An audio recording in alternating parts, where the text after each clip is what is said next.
할렐루야. 네, 아멘으로 화답합시다. 할렐루야. 네. 아멘. 우리 이번 수련회에서 꼭 연습하고 갈 것은 아멘이라고 말하는 걸 연습할 겁니다. 아멘이 무슨 뜻이냐면은 정말로 그렇군요, 이렇게 동의하는 말이기도 하고, 미래에 일어날 일에게 그렇게 될지어다 믿음을 가지고 확언하듯이 이야기하는 것이 아멘입니다. 그러니까 제가 평소에 하나님의 말씀에 읽고 나서 한 구절 한 구절 읽고 나서 모두 함께 아멘이라고 화답하는 겁니다. 자, 제가 모두 함께 아멘이라고 화답하는 겁니다. 아멘. 아멘. 네, 아멘하고 화답하는 겁니다. 그리고 제가 말씀을 전하면서 여러분들에게 선포의 말을 할 때 여러분들이 그 말씀을 받기로 원한다면 아멘으로 화답하는 겁니다. 아멘. 아멘. 오늘 본문에서 우리는 모세에게 나타나셔서 하나님의 영광을 보이시는 장면을 봅니다. 사랑하는 여러분, 오늘 우리에게 이 말씀을 통해서 하나님이 우리에게 어떻게 나타나시는지를 함께 살펴볼 텐데, 오늘 우리에게 어떻게 말씀하시는지 한번 잘 들어봅시다. 사랑하는 여러분, 모세가 출애굽기 3장에서 하나님을 만나는데, 이때 모세의 나이가 몇 살인지 혹시 아나요? 모세의 나이가 이때 80세에 하나님을 만납니다. 80살에 이제 하나님을 처음 만나게 되는 거예요. 모세는 이집트의 왕자로 40살까지, 40살까지 살게 되고, 자기가 원래 히브리 민족인데 히브리 민족이 괴롭힘 당하는 것을 보면서 이집트의 왕자의 신분이지만 너무 화가 나서 자기 민족 히브리 사람을 괴롭히는 사람을 이집트 관리를 쳐 죽이고, 살인이 들킬까 두려워서 광야 사막으로 도망을 칩니다. 그리고 광야 사막에서 유목민족인 미디안과 결혼을 하고 장인어른에게 얹혀 사는 삶을 살게 됩니다. 그리고 이제 40년이 또 지나가서, 40년이라는 그 긴 시간을 그냥 짧은 몇 구절로 지나갑니다. 출애굽기 2장 23절 우리 함께 한 목소리로 읽고 아멘으로 화답하겠습니다. 함께 시작. 여러 해 후에 애굽 왕은 죽었고 이스라엘 자손은 고된 노동으로 말미암아 한식하며 부르짖으니 그 고된 노동으로 말미암아 부르짖는 소리가 하나님께 상달된지라. 아멘. 2장 23절에 여러 해 후에라고 있는데 딱 40년을 여러 해 후에라고 그냥 모세의 인생을 그냥 40년을 지나쳐버린 겁니다. 그리고 이제 모세의 삶을 잘 생각해 봅시다. 모세가 어떤 삶을 살고 있을지 한번 잘 고민해 봅시다. 출애굽기 3장 1절입니다. 제가 읽겠습니다. 모세가 그의 장인 미디안 제사장 이드로의 양떼를 치더니 그때를 광야 서쪽으로 인도하여 하나님의 산 호렙에 이르매. 아멘. 아멘.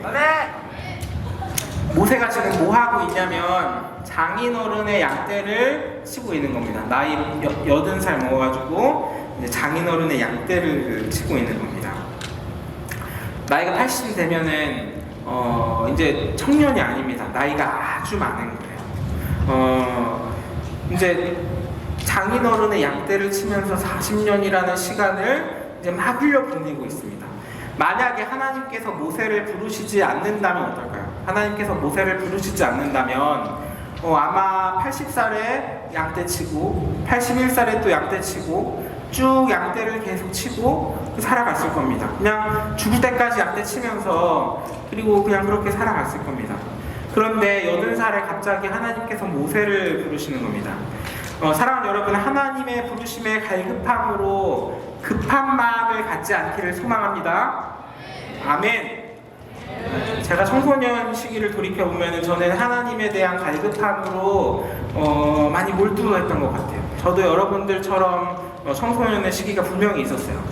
제가 중학교 2학년 때인가 어디 수련회를 갔는데 목사님은 수련회가 교회에서는 수련회가 없었어요. 왜냐하면은 위로는 3살 위에 누나가 있었고 밑으로는 4살 밑에 교회 동생이 있었어요.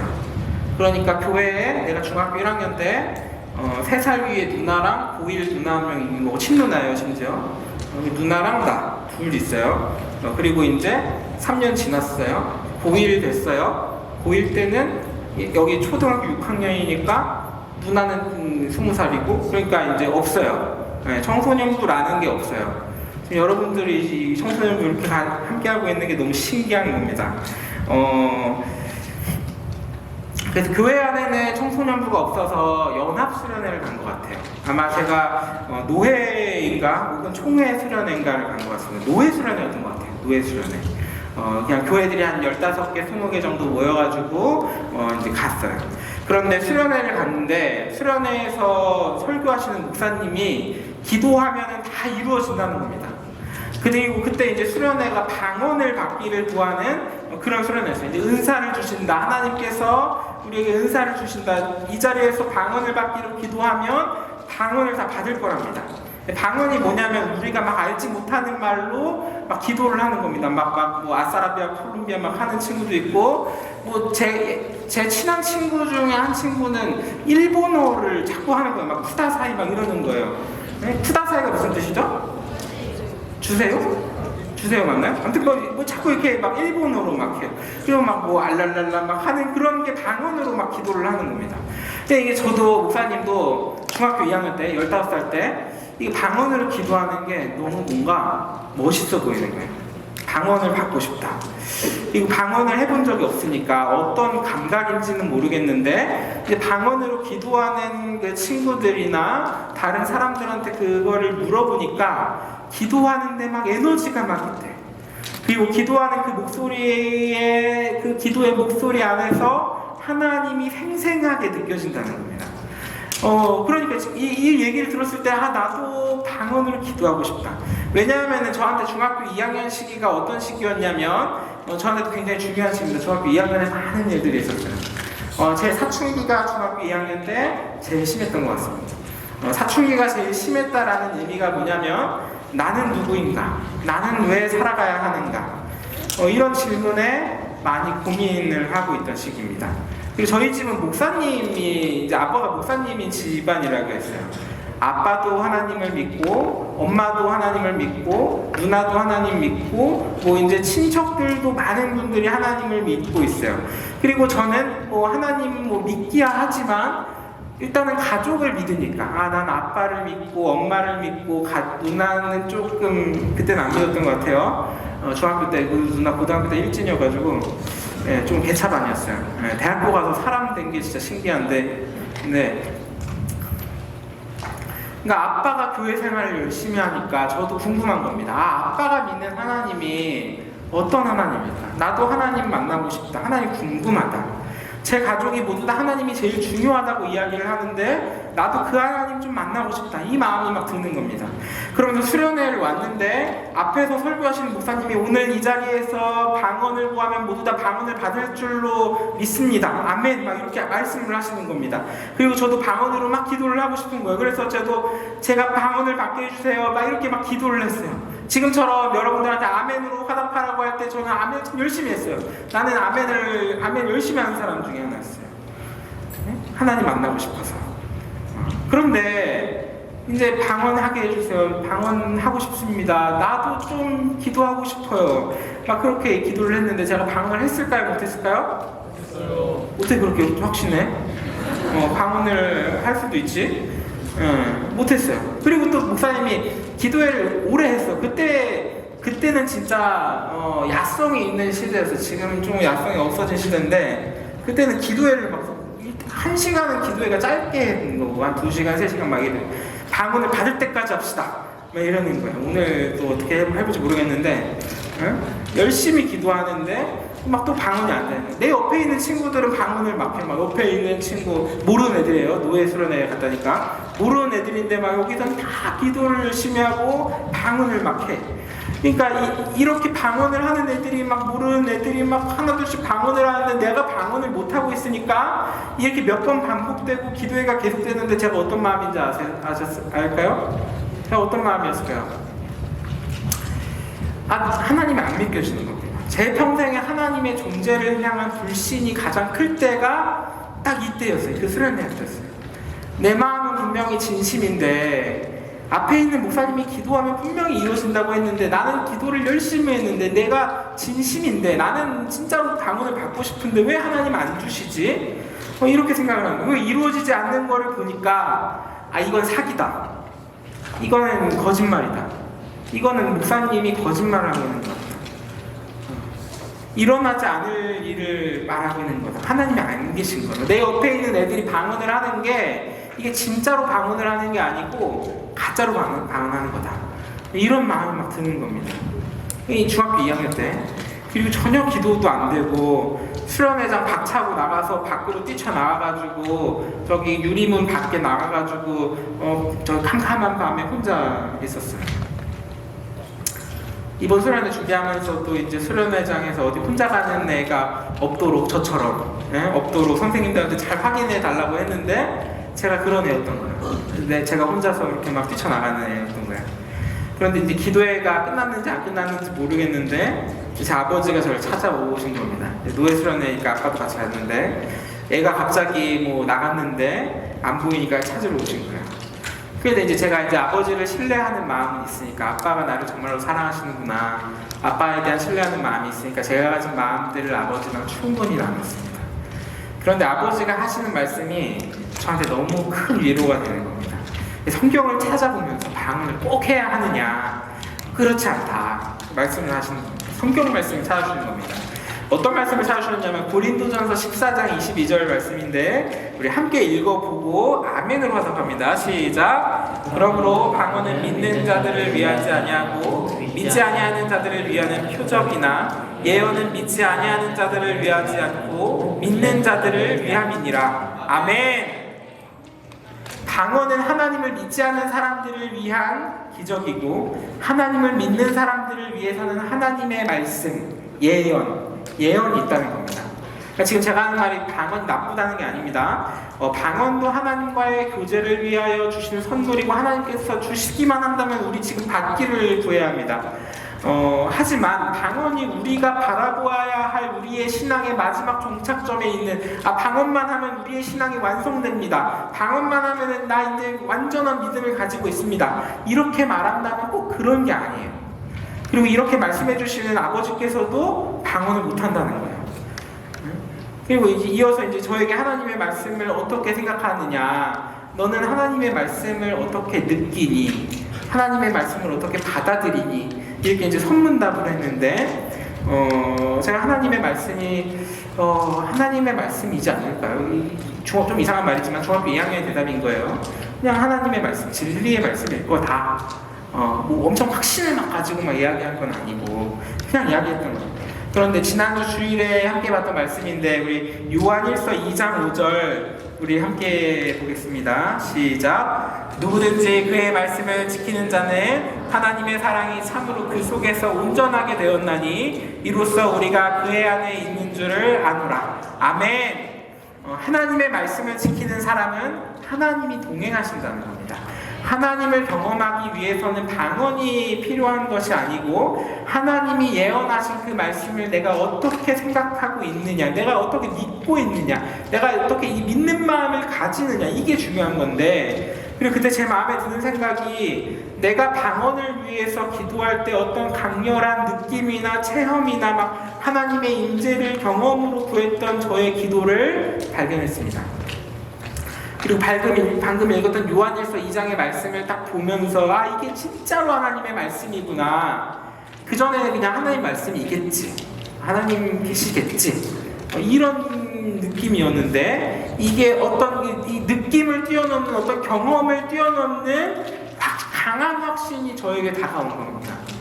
중학교 2학년 때 하나님과 영적인 교통을 하는 방언을 하는 것이 우리의 믿음에 유익이 되지만 그것만으로 우리의 믿음이 자라나면 꼭 그렇지는 않은 겁니다. 그때 제가 이제 중학교 2학년 때라고 했는데 이때 제가 어떤 영적인 체험을 한 건 아니에요. 그 수련회 때 영적인 체험을 한 건 아닙니다. 막 감정이 요동치는 마음이나 막 진정한 회개나 이러한 마음들이 저에게 든 것은 아니었어요. 하나님의 말씀을 믿는 마음에 대한 확신이 그때 생긴 겁니다. 그 이후로는 하나님의 존재에 대해서는 한 번도 의심해 본 적이 없어요. 하나님의 존재, 하나님이 진짜 살아계시겠구나, 하나님이 존재하시겠구나, 이러한 마음이 있었습니다. 사랑하는 여러분, 우리들에게도 그런 비슷한 마음들이 있지는 않습니까? 이런 경험이 혹시 있나요? 혹시 여러분의 가장 친밀한 가족들이 여기 대부분이 사실은 부모님이 교회를 다니실 거고 여러분들이 어떻게 하면 하나님 만날 수 있을까 위하는 마음으로 이렇게 보내주셨는데 왜 나는 잘 안 믿어지지? 하나님의 존재에 대해서는 의심하지 않지만 왜 하나님께서 내 기도를 들어주시지 않는 것 같지? 왜 내가 뭔가 기도하려고 할 때는 뭔가 벽 보고 기도하는 것 같지? 왜 그런 느낌이 안 들지? 이런 마음들이 있지 않습니까? 사랑 여러분, 지금 이 시간에 그런 하나님의 임재를 간절히 바라면서 이 자리에 나온 사랑 여러분, 하나님께서 여러분들을 위해서 여러분들을 찾으시는 가장 좋은 타이밍이 있습니다. 그리고 우리는 그 하나님의 때를 구하면서 말씀과 기도로 기다리고 있는 겁니다. 우리는 하나님의 타이밍을 기다려야 합니다. 출애굽기에서 모세는 자신의 타이밍을 가지고 히브리 민족을 위하여 애굽 사람을 죽였습니다. 그때 아마 40살이면은 어쨌든 청장년에 속하니까 40살에 그 열정 가지고 히브리 민족을 위해서 내가 무엇을 할 수 있을까 라는 마음들로 그렇게 이집트 관리를 죽였을 거예요. 그런데 모세가 생각했던 청년의 때가 모두 다 지나가고 40살의 모세가 아니라 80살의 모세에게 하나님께서는 하나님의 방법으로 나타나시는 겁니다. 떨기나무 가운데에서 하나님께서 모세의 이름을 부릅니다. 출애굽기 3장 4절입니다. 여호와께서 그가 보려고 돌이켜 오는 것을 보신지라 하나님이 떨기나무 가운데서 그를 불러 이르시되 모세야 모세야 하시매 그가 이르되 내가 여기 있나이다. 그리고 모세도 4절에 보면은 내가 여기 있나이다 이렇게 대답을 합니다. 지금 타이밍에서 이제 모세의 마음이 어떨까요? 모세가 지금 가지고 있는 마음이 어떨까요? 심장이 막 쿵쾅쿵쾅 거릴 겁니다. 80살의 이제 노인이겠지만 신의 존재가 자신을 바라보고 이야기를 하고 있다는 것이 막 쿵쾅쿵쾅 할 겁니다. 모세의 마음은 신적인 존재를 만나고 있다는 마음으로 지금 엄청 놀라고 있을 겁니다. 그리고 계속해서 하나님께서 말씀하시는데 하나님께서 4절에서 자신의 정체를 말씀하시지 않으셨습니다. 그냥 모세야 모세야 이렇게 불렀지 자기가 누군지 안 얘기한 거예요. 근데 6절에서 자신의 정체를 이야기합니다. 6절에 보시면 또 이르시는 나는 내 조상의 하나님이니 아브라함의 하나님, 이삭의 하나님, 야곱의 하나님이니라. 모세가 하나님 배우기를 두려워하여 얼굴을 가리매. 자 봅시다. 양떼를 치다가 떨기나무가 불타는 것이 신기해서 다가갔는데 갑자기 떨기나무에서 신적인 존재가 막 갑자기 이야기를 하더니 이제 막 자신이 조상의 하나님이다. 아브라함 막 이런 이삭 야곱 내가 어릴 때 들어왔던 조상의 이름을 막 이야기를 하는 겁니다. 이제 모세의 마음이 어떨까요? 이제 모세의 마음이 계속 쿵쾅쿵쾅 되겠죠. 지금 계속 모세의 마음이 어떤지를 보고 있는데 가능하면 여러분들을 부르는 그 상황이라고 생각하고 여러분이 모세가 됐다고 생각하고 감정을 한번 이입해 보는 겁니다. 지금 모세가 어떤 포즈를 취했냐면 하나님 배우기를 두려워하여 얼굴을 가렸답니다. 얼굴을 가렸어요. 왜냐하면 이전까지 이제 신적 존재를 보고서 떨기나무를 쳐다봤고 막 불꽃을 보면서 쳐다봤고 여호와의 사자를 보고도 대화를 막 했어요. 이전에는. 그런데 갑자기 6절에는 모세가 두려움을 갖고 얼굴을 가립니다. 두려운 마음이 생겼대요. 왜 모세가 갑자기 두려운 마음이 생겼을까요? 모세가 두려워하는 이유는 하나님께서 경고를 했기 때문입니다. 어떤 경고냐면 거룩함에 대한 경고입니다. 우리 출애굽기 3장 5절 우리 함께 읽어보고 아멘으로 크게 하도록 하겠습니다. 시작. 하나님이 이르시되 이리로 가까이 오지 말라. 내가 선 곳은 거룩한 땅이니 내 발에서 신을 벗으라. 아멘. 한 번 더 읽읍시다. 시작. 하나님이 이르시되 이리로 가까이 오지 말라. 내가 선 곳은 거룩한 땅이니 내 발에서 신을 벗으라. 아멘. 하나님의 말씀에서 가까이 오지 말라고, 위험하다고, 지금 여기 위험해 이렇게 이야기를 하는 겁니다. 지금 여러분들 지금 모세가 지금 빨리 넘어가고 있는데 지금 이미지를 잘 그려봅시다. 사막 한가운데에서 양떼를 치고 있어요. 양떼를 치면서 막 가고 있다가 산이 보이는데 산 기슭에 어딘가에 떨기나무가 막 이제 막 불꽃이 막 나고 있는 겁니다. 이게 신기할까요? 안 신기할까요? 신기해요. 불이 나고 있어요. 그런데 다가갑니다. 불꽃이 신기해서 다가갑니다. 그런데 이 불꽃이 신기하기는 하지만 이것이 신기하기는 하지만 일어날 법한 일입니다. 왜냐하면은 우리나라에도 가을이 되면은 이제 막 불장난을 막 산에서 하지 말라고 이야기를 하는데, 왜냐하면은 이제 낙엽이 굉장히 건조하니까 그냥 스치듯이 막 하는 것으로도 발화가 일어나는 겁니다. 그리고 광야 사막은 굉장히 건조해요.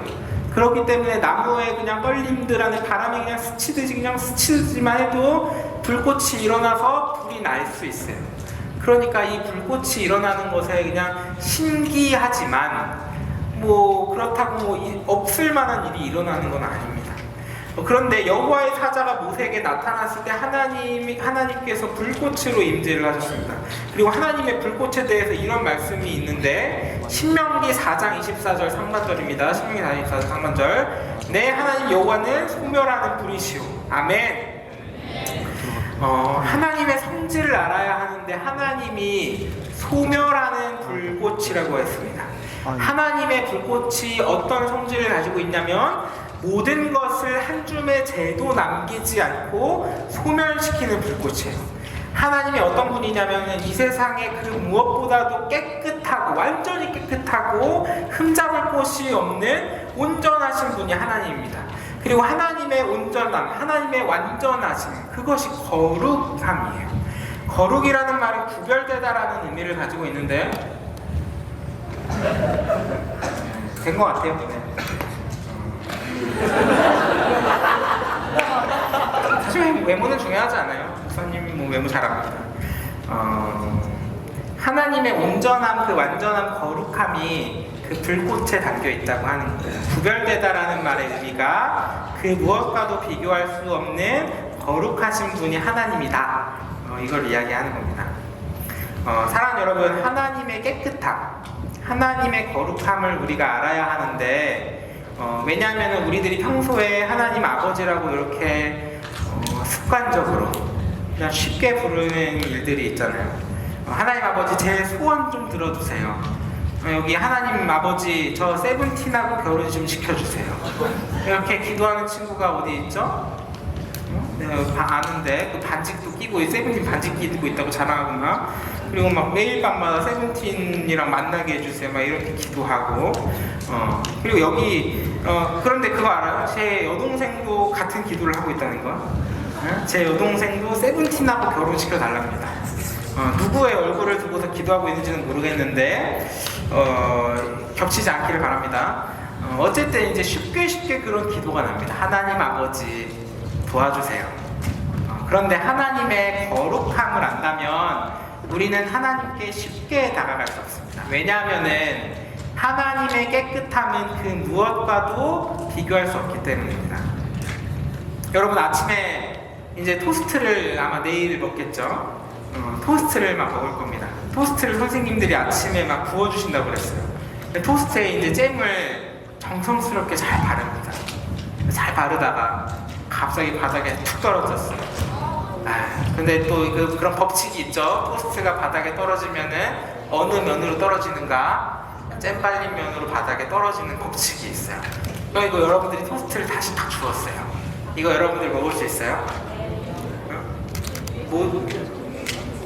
3초를 있죠. 3초를 지키면 웬만하면 먹을 수 있어요. 이게 제가 이제 연구를 봤는데, 제가 아는 지식에서도 그 더러운 미생물들이 그렇게 빨리 번지지 않고 이미 우리 장내 미생물이 꽤 많은 것들이 있기 때문에 3초 떨어졌던 것 먹어도 흙 같은 거 그냥 대충 털어내고 먹으면 괜찮다, 상관없다라고 알고는 있습니다.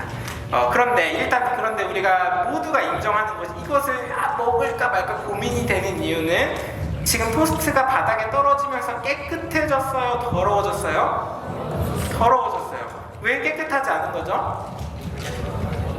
바닥에 더러운 것이 묻었기 때문입니다. 왜냐하면 연력학체 2법칙의 에너지는 엔트로피가 증가하는 방향으로 흐른다. 이것 때문입니다. 우리 중딩들이나 문과 친구들은 안 그럴 수도 있는데, 이 세상은 무질서하게 진행되기 때문에, 질서가 없어지기 때문에, 여기가 질서가 있었으니까, 깨끗한 게 질서니까 더러운 것이 묻는 것이 당연한 거죠. 성경에서도 더러움에 오염이 된다는 이야기가 있는데, 레위기 18장 24절입니다. 제가 읽겠습니다. 너희는 이 모든 일로 스스로 더럽히지 말라. 내가 너희 앞에서 쫓아내는 족속들이 이 모든 일로 말미암아 더러워졌고. 아멘. 성경 말씀에 죄를 지으면은 더러워진다고 합니다. 우리가 죄를 지으면 더러우네요. 자, 여러분, 죄는 더러운 겁니다. 그런데 이제 제가 지난주인가 설교하면서도 반복적으로 이야기하는 것이 죄는 세 글자로 뭐라고요? 불순종이라고 했어요. 그러니까 하나님의 말씀에 불순종하면 더러워지는 거예요. 그러니까 하나님 앞에서 깨끗한 사람은 어떤 사람이냐면 하나님 앞에서 불순종을 한 번도 하지 않으면 깨끗한 겁니다. 그런데 우리 그런 사람 있나요? 우리 깨끗한 사람 있나요? 여러분들 죄인이 아닌 사람 있을까요? 우리 깨끗합니까? 뭐 살인한 사람 있나요? 네, 손들지 마세요. 강도짓 하는 친구 있나요? 네, 일진 들지 마세요. 도둑질 뭐 이런 죄는 우리 평생에 안 지을 수도 있어요. 하지만 하나님 앞에서 우리가 단 한순간도 죄가 없느냐 하면 우리는 죄가 있습니다. 죄 없다고 할 사람이 역사상 딱 한 명 있어요. 예수님이 죄 없다고 할 수 있는 딱 한 사람입니다. 그리고 우리 여기 200명 넘게 있는데 우리 중에 깨끗함에 다가갈 수 있는 사람은 아무도 없습니다. 그런데 제가 여러 번 나이의 그 청소년 시기에 제일 이해가 되지 않는 말이 있었는데 사실 지금 그냥 뭐 아멘 뭐 저 죄인이겠죠. 저 잘못했을 사람일 것 같아요. 이렇게 얘기하는데 여기에 진짜로 마음 다해서 동의가 되는 사람이 있나요? 아, 내가 진짜로 몇 끝까지 죄인이다. 그런 친구 있어요. 아마 교회 열심히 잘 다녀왔으면 크게 나쁜 짓 안 했을 거예요. 참 착하게 잘 살아왔을 거예요. 목사님도 그래요. 목사님이 아빠가 목사님이라고 했는데 특별히 나쁜 짓 한 사람 없을 겁니다. 내가 왜 죄인이냐 이렇게 말할 겁니다. 그리고 우리끼리 막 비교해 보면은 우리들 다 상대적이잖아요. 우리들 뭐 조금 더 나쁘고 조금 덜 나쁘고 뭐 그럴 수 있지만 뭐 다 고만고만해 비슷하잖아요. 너도 죄인 나도 죄인 우리 모두 다 죄인인데 깨끗한 사람 있겠느냐 이렇게 말할 수 있어요. 우리 선생님들 이제 좀 목사님 제가 이제 한 2달 좀 넘게 만났는데 제가 이제 성격이 그렇게 썩 좋은 사람이 아닌 게 이제 선생님들 이제 아시겠잖아요. 사역하거나 막 일할 때 보면은 잘 안 되면 이제 막 굉장히 곤두서가지고 막 빡빡하게 하고 우리 중앙대 좋은 사람 잘못 만나가지고 고생 많이 하고 있어요. 아마 아직도 제가 보여줄 것들이 많이 남아 있어요. 네. 제가 이제 하윤이 어딨지? 하윤이가 이제 인스타에 첫인상 뭐 현인상 올렸는데 그때 이제 막 우상이라는 거예요. 막 거기에 첫인상 우상, 현인상 우상, 우상이라는 거예요. 그런데 그거 올린 지 5분도 안 돼서 저희 누나가 저한테 이제 가족 카톡방에 그거를 스크린샷으로 찍어가지고 올려서 성주형 우상 소리 말이 되냐고 그러는 겁니다. 제가 웃는 사람이 아닌데 많이 웃으려고 노력하는 거예요. 막 특별히 범법행위를 막 하는 것도 아니고 다른 사람을 괴롭히거나 그러지도 않지만 뭐 성격이 더럽지만 비슷하자니까 제가 죄인이라는 말에 동의가 되냐면 하나님의 온전하시고 선하신 거룩함을 보게 되면 사랑하는 여러분 그 말에는 사실은 하나님의 거룩함을 봐야만 내가 진짜로 죄인이구나라는 것을 이해할 수 있습니다. 이게 어떤 느낌이냐면 내가 하나님의 거룩함 앞에서 내가 진짜로 죄인이구나라는 것을 어떻게 느낄 수 있냐면 아 내가 옆에 이병헌이랑 사진 찍었더니 내가 오징어구나 아 내가 죄인이구나 이거를 확연히 느낄 수 있는 겁니다. 여러분들 여학생들 아이유랑 같이 딱 찍었더니 아 여러분 오징어구나 아 우리 모두 오징어구나 라고 하는 겁니다. 사랑하는 여러분 그런데 그래도 오징어지만 우리 특별한 오징어가 될 수 있어요. 네? 사랑스러운 오징어가 우리 될 수 있어요. 네? 저는 제가 수학을 전공했다고 했잖아요. 근데 목사님이 하나님을 경험한다, 하나님을 느낀다라는 감각이 이제 사실은 조금 목사님한테는 어려운 말이어서 경험한다라는 말이 맞는데, 전 수학과에 가서 극한을 배우면서 하나님의 그 거룩함이 무엇인지에 조금 다다랐던 것 같아요. 무한대라는 게 있죠. 무한대 언제 배우죠? 고등학교 1학년 때 배우나? 무한대 앞에서 100이든 1000이든 10만이든 100만이든 수천만이든 상수는 모두 다 똑같은 상수라는 거예요. 하나님의 무한하신 선하심, 하나님의 선함 그 자체인데 우리의 선함은 다 고만고만한 거예요. 뭐 100이든 1000이든 뭐 좀 크게 차이나 보이기도 하지만 다 똑같은 거예요. 다 미분하면은 0 되는 거예요. 하나님의 선하심, 그 존재 자체가 선하심이니까 하나님의 악함은 0이란 말이에요. 숫자가 0이에요. 그런데 우리들한테 만약에 우리 그냥 조금 착한 사람이라고 치고 우리들한테 단 0.1이라도 악함이 있다면 이제 하나님의 선하심의 그 무한대를 한번 이제 곱하기를 해보는 겁니다. 하나님의 그 악함 0을 나눠보는 거예요. 그럼 0.1이든 0.01이든 0.00000001이든 0으로 나누면 무한대가 되는 거예요. 그러니까 우리의 악함은 하나님 앞에서 무한한 거예요. 이게 지금 잘 이해가 안 되죠? 목사님은 여기에 감동을 받고 이해를 했는데 어쩌면 여전히 내가 왜 죄인인가를 모를 수 있어요. 이것에 대해서 굉장히 오래도록 했어요. 중학교 2학년 때 하나님의 존재에 대해서 경험을 했다고 했지만 하나님이 살아계시구나, 하나님 계시구나라는 것을 알았지만 그렇지만 내가 죄인이구나라는 것은 또 이후에 다른 이야기예요. 진짜 뭐 그냥 나 아까 뭐 죄인이겠지. 그렇지만 내가 진짜 뼛속까지 사무치게 악한 죄인이구나 이 말에는 동의가 안 되는 겁니다. 그런데 한번 이렇게 생각을 해봅시다. 예수님이 죄인을 구하러 오셨다고 해요. 알죠? 예수님이 죄인을 구하러 오셨다고 한 이야기 다 알죠? 그러면은 어디까지 구원을 하시면 될까요, 예수님? 진짜 나쁜 사람들은 악한 악인들은 구원하지 마시고 의인들은 구원하시고 그러면은 난 조금 착한 사람 쪽에 속하는 것 같으니까 하나님이 누군가를 구원한다면 저는 포함돼야겠죠. 하나님을 믿는다는 것을 한번 기본 전제로 합시다. 그런데 하나님이 보시기에 나쁜 사람들을 구원하시는 건 어디까지요? 그냥 믿기만 하면은 구원하신다고 했는데 우리 여기 그냥 믿는다고 고백하면은 그냥 다 구원 받는 겁니까? 우리 이제 뭐 한번 가정을 해보요. 살인을 한 번을 한 사람이 있어요. 살인을 한 번 했어. 실수로. 상민이가 생각해봐. 상민이가 사람을 죽였어. 살인을 해버렸어. 그런데 상민이가 진짜로 이거 실수로 죽였고 내가 진짜 죄인입니다. 내가 유가족한테 어떻게든 용서를 구합니다. 그렇지만 사형 선고를 받겠습니다. 사형 선고 받았어. 이제 죽음으로 가까이 가는 거죠. 이제 죄인 이제 사형을 앞두고 있는 거예요. 근데 회개를 했어요. 그러면은 예수님이 구원을 해도 괜찮을까요? 살인 한 번 한 사람 괜찮을 것 같아요. 자 살인 살려도 된다, 죽여야 된다. 자 한번 손 들어보자. 자 상민이를 살릴까 말까? 자 하나 둘 셋. 좀 살리는 쪽이 좀 많고 죽이는 사람도 있네. 나 지금 처음 보였다. 자 됐어. 자 다시 앉아. 자 상민이 앉아. 자 그러면 상민이가 어떻게 갑자기 광복절 특사로 나왔어. 그런데 집에 가다가 우연히 차로 치여서 누구를 죽였어. 두 번째 살인이야. 이제 그래도 깊이 회개했어. 이거 진짜 우연입니다.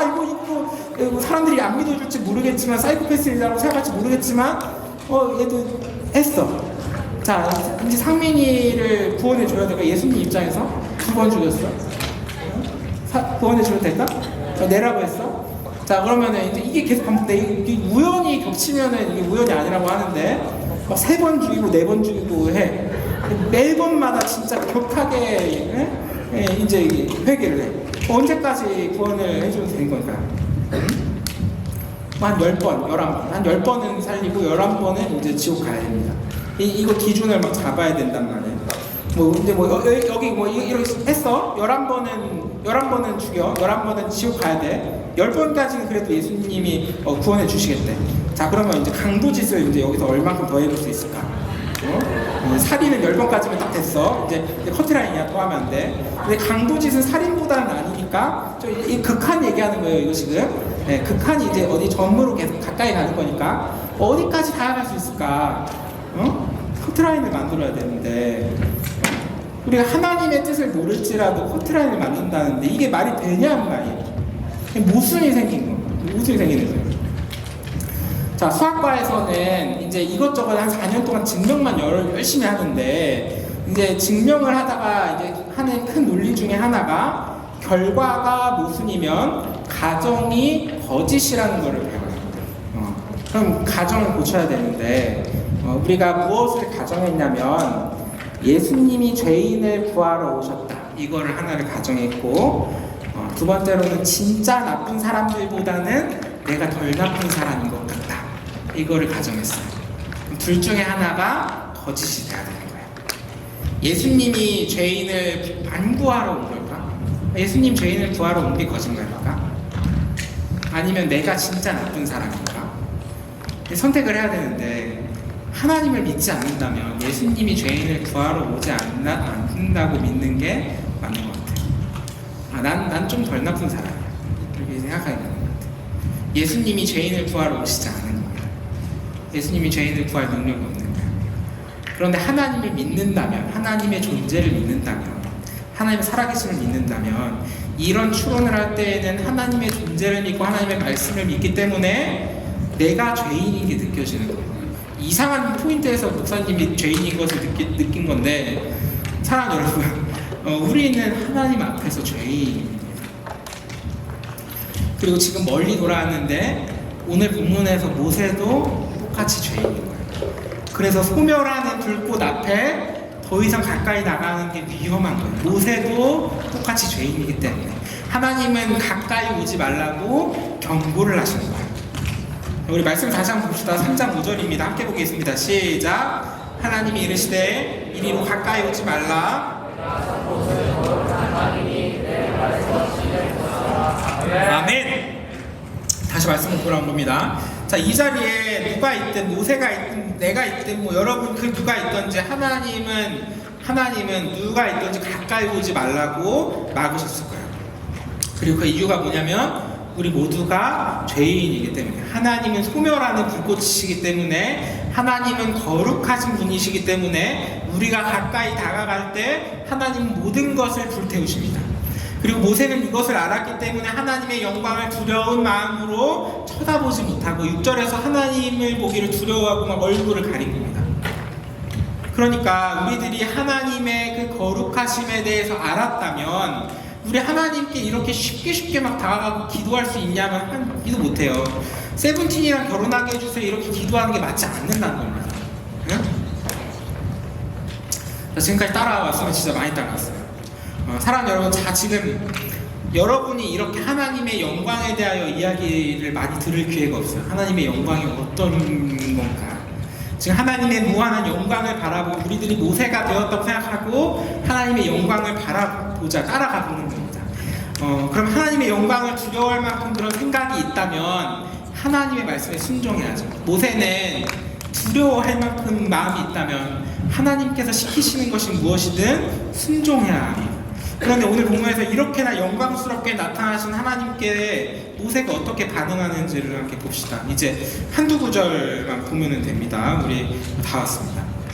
하나님이 모세에게 뭘 시키냐면 9절이랑 10절입니다. 우리 9절 10절 함께 읽겠습니다. 시작. 이제 가라. 이스라엘 자손의 부르짖음이 내게 달하고 애굽 사람이 그들을 괴롭히는 학대도 내가 보았으니 이제 내가 너를 바로에게 보내어 너에게 내 백성 이스라엘 자손을 애굽에서 인도하여 내게 하리라. 아멘.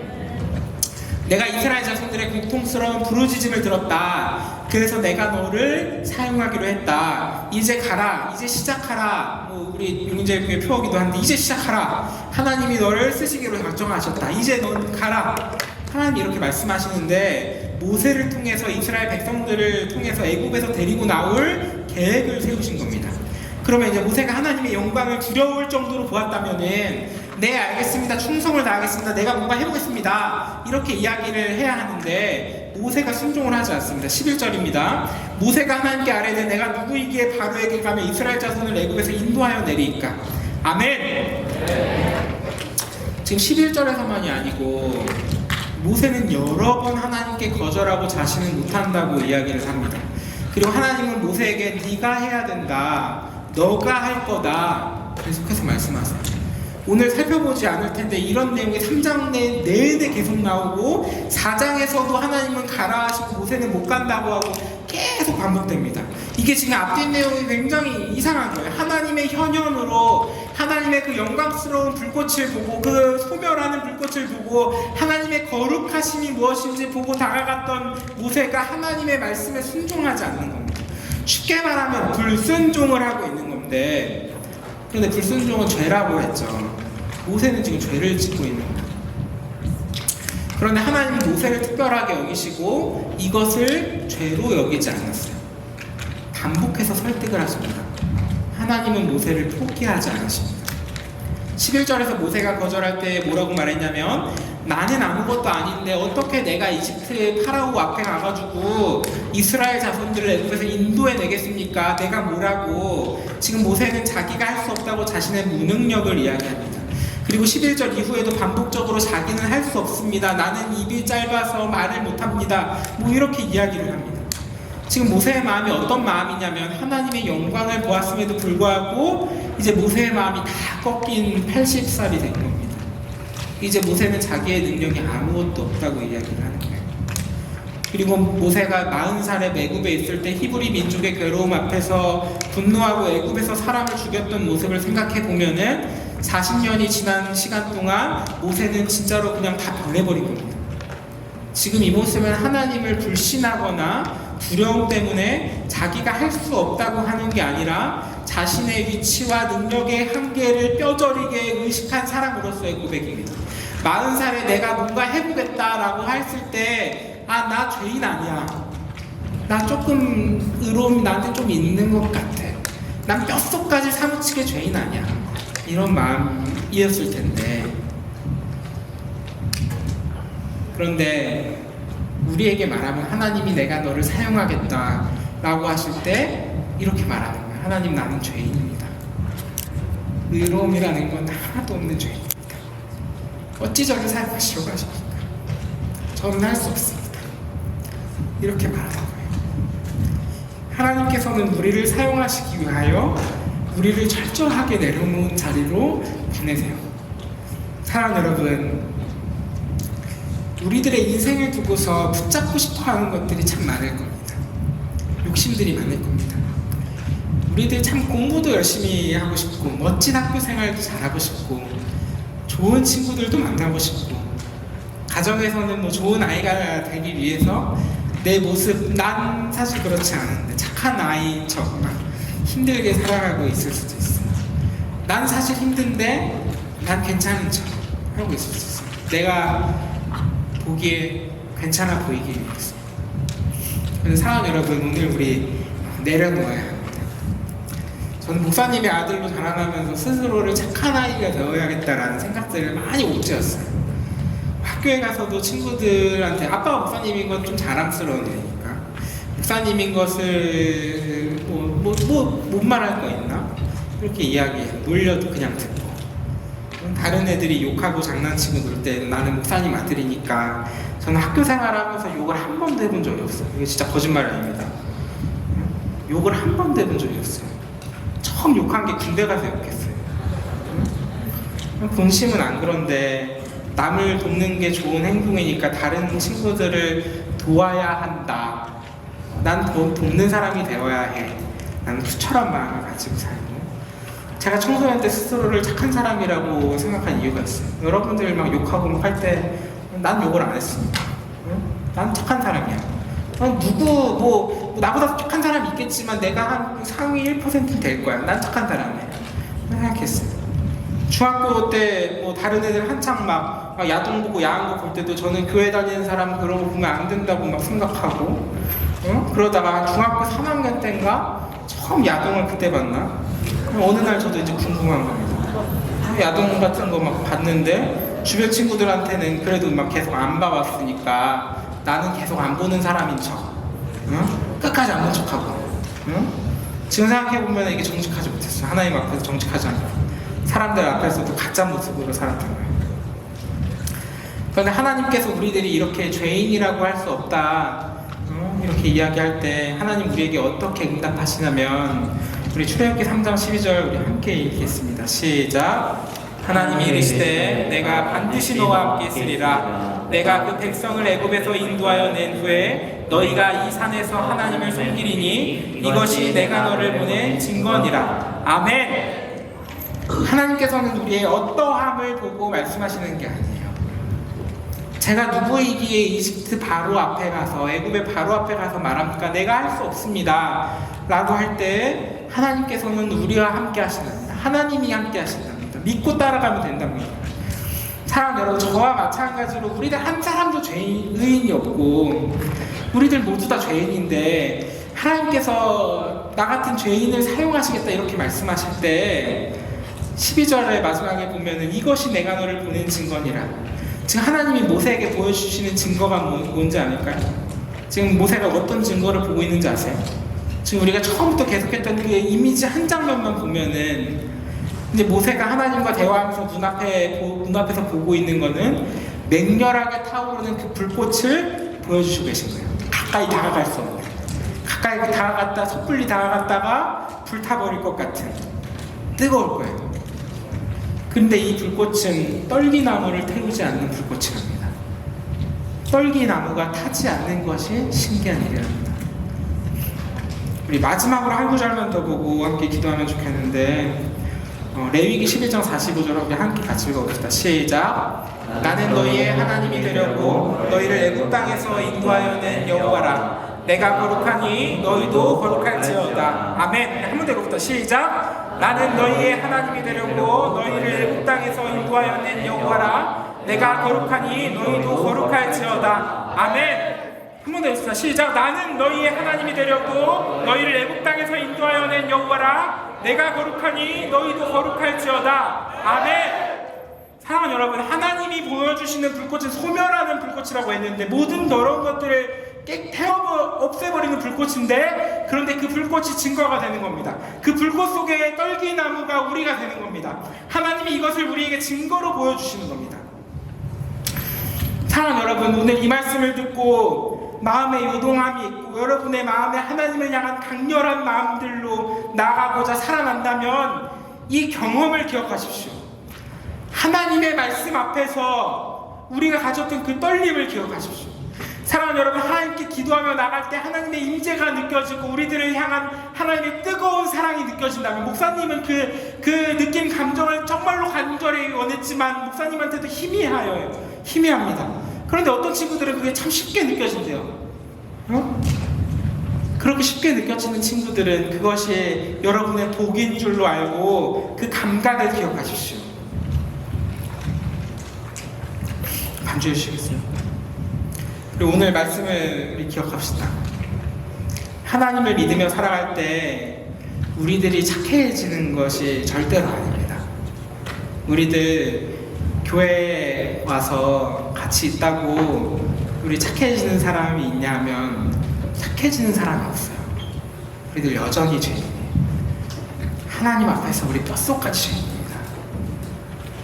우리들에게 선한 것이 하나도 없습니다. 하지만 하나님의 맹렬한 불꽃이 우리 마음속을 불태울 때 내가 거룩하니 너희도 거룩할지어다. 하나님의 거룩함이 우리의 마음을 거룩하게 하고, 우리들 사실 불타서 없어져 버려야 마땅한 사람들인데 하나님을 향한 그 뜨거운 마음이 우리가 주님 곁으로 한 걸음 나아가고자 할 때, 한 걸음 내디딜 때 하나님께서 우리를 인도하실 줄 믿습니다. 아멘으로 하자 갑시다. 사랑하는 여러분, 우리 거룩하신 하나님께 우리의 시선으로 나아갑시다. 아멘으로 하자 합시다. 우리 하나님을 의식하며 나아갑시다. 우리 오늘 기도하며 나아가고자 할 때 지금 이렇게 아멘으로 외치는 게 뭐 좀 장난처럼 얘기하고 있는 친구들도 있어요. 목소리를 내는 것이 장난처럼 내고 있는 친구들도 있어요. 그런데 하나님께서 그 목소리를 들으세요. 우리 오늘 뭐라도 얻어가길 원한다면 마음에 다친 마음으로 있는 것이 아니라 우리가 서로가 서로를 의지함으로, 수련회가 그래서 특별한 거예요. 하루 종일 같이 있고 같이 밥도 먹고 게임도 하고 공동체로 함께 하면서 저 친구의 신앙의 모습, 나는 이런데 쟤는 저러네, 하루 같이 하면서 하나님의 말씀까지도 함께 하면서 서로를 바라보면서 저 친구에게 임재하는 하나님의 그 역사가 보이는 겁니다. 그리고 이렇게 아멘으로 목소리를 화답했을 때 하나님께서 우리에게 은혜를 주십니다. 우리 시간 함께 찬양할 때 하나님께 우리 찬양할 때 하나님의 거룩함을 바라보고 우리의 시선을 주님 앞에 나아가길 원합니다. 우리 모두 자리에서 일어나셔서 함께 하나님의 거룩하심으로 나아가길 원합니다. 우리 모두 자리에서 일어나서